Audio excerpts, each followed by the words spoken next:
देश का वर्ष 2026-2027 का आम बजट कुछ सुधारों की दूरगामी सोच की तस्वीर पेश करता है। हालांकि सरकार की पिछली सोच से यह बजट काफ़ी धीमी रफ्तार में दिखा है। कारण साफ है कि अमेरिकी शुल्क का दबाव बना हुआ है। सरकार ने शुरुआती स्तर पर इस दबाव से बचने के लिए जीएसटी दरों में पहले ही कटौती कर दी थी, ताकि घरेलू बाजार में तेजी बनी रहे। इससे तीसरी तिमाही के परिणाम भी आकर्षक रहे।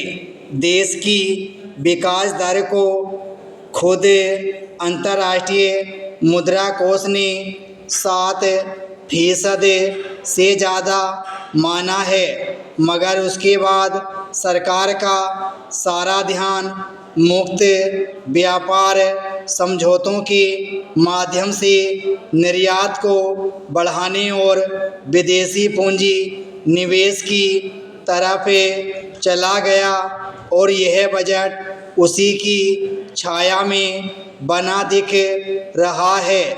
इसलिए पूंजीगत खर्चों में बढ़ोतरी के संबंध में भी कोई बहुत तेजी वाली घोषणा नहीं हुई, जो बीते कई वर्षों में सरकार की एक बहुत बड़ी ताकत रही है। इसी कारण बजट के तुरंत बाद शेयर बाजार में बड़े स्तर पर गिरावट दर्ज की गई।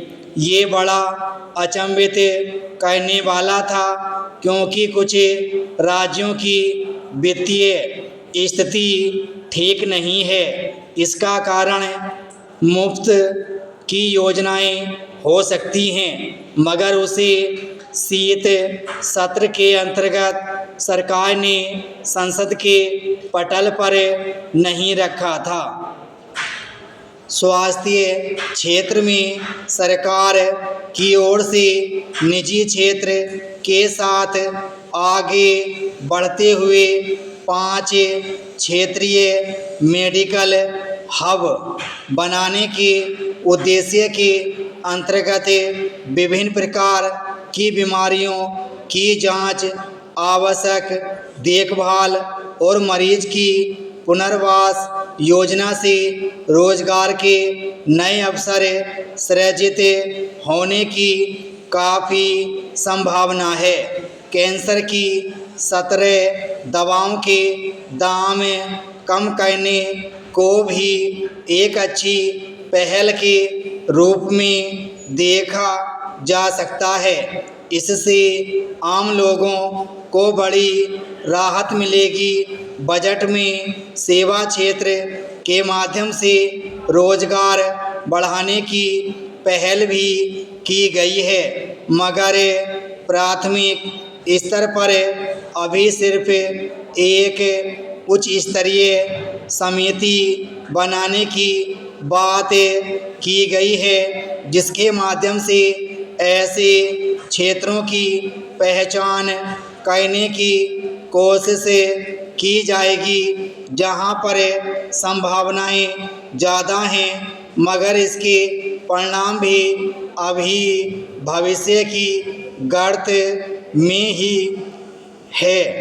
शोध एवं अनुसंधान के मामले में भारत वैश्विक औसत से बहुत पीछे है। इस पर तेजी से आगे बढ़ने के लिए 5 विश्वविद्यालय कॉरिडोर बनाए जाएंगे, जो निजी क्षेत्र के उद्योगों के साथ मिलकर इस पर कार्य करेंगे।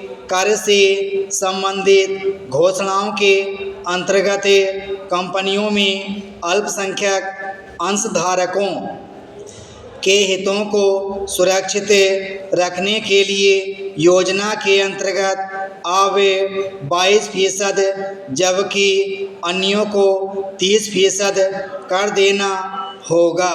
विराम स्टॉप।